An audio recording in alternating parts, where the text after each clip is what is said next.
Hi, this is Dr. Bev Knox from BevKnox.com, and I am here to talk to you today about conformity. A lot of you guys already know what conformity is. I mean, it means simply what? Adjusting to a group, whether it's idea or thinking, to fit in. You're conforming.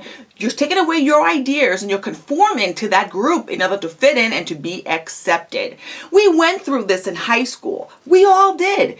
Did you guys see the movie Mean Girls? I talk about this movie a lot in my psychology courses because it fits it's the perfect answer in explaining conformity. There's all these different cliques, and we know what a clique is, right? It's a group. We won't call them a gang, because a gang really is when they've crossed over to doing illegal activities. That's when you call them a gang. But really, a clique is a group of folks of like minds. Now remember, certain type of cliques are what?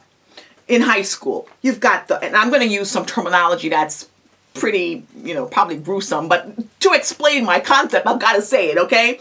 So you've got the jocks in high school, you've got the band geeks, and these are the terms that, my students tell me, so I've got to tell you.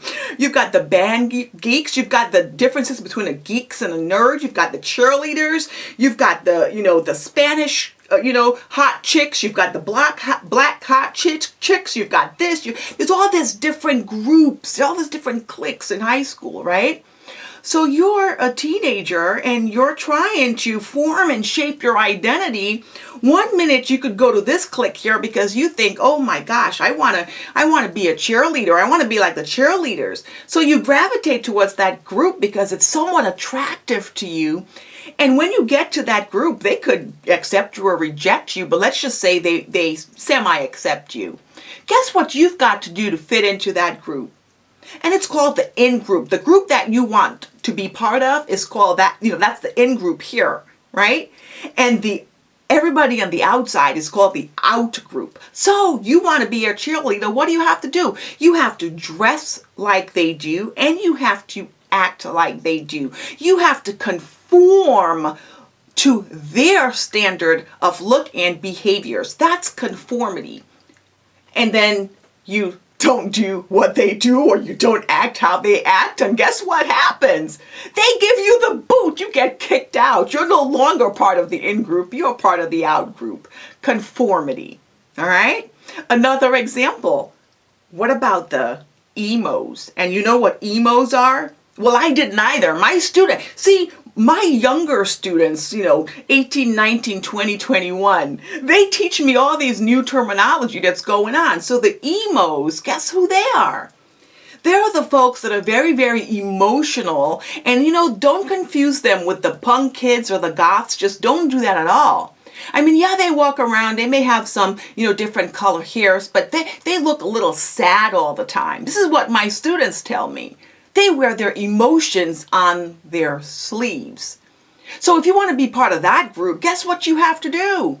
According to my college students, sit around and write poetry all day? Pretty much, I'm serious here. But not uplifting poetry. A lot of the emos tend to write negative things. They're in that zone. So if you're all uppity and yay, yay, yay, yay, and you love this and you love that and you want to be part of that group, and you're entering that group with that mentality, and you're not conforming, guess what? They're going to boot you out. They're going to kick you out. Sure. All right. Bottom line is this, okay? There's negative and there's positive to everything. If you're going to conform to something positive. Conform to a new way of thinking. That's positive if there's positive outcomes, right? Sure there is. You want to learn meditation? You want to learn how to pray? You want to learn to expand your spiritual awareness in your spiritual realm? Sure. There's positive benefits to that. Conform to such ideas. Sure. What about conforming to negative things? What about just because you've got some friends who are into drugs? Yeah? You want to conform to these type of behaviors? No, you don't. Why not, you say?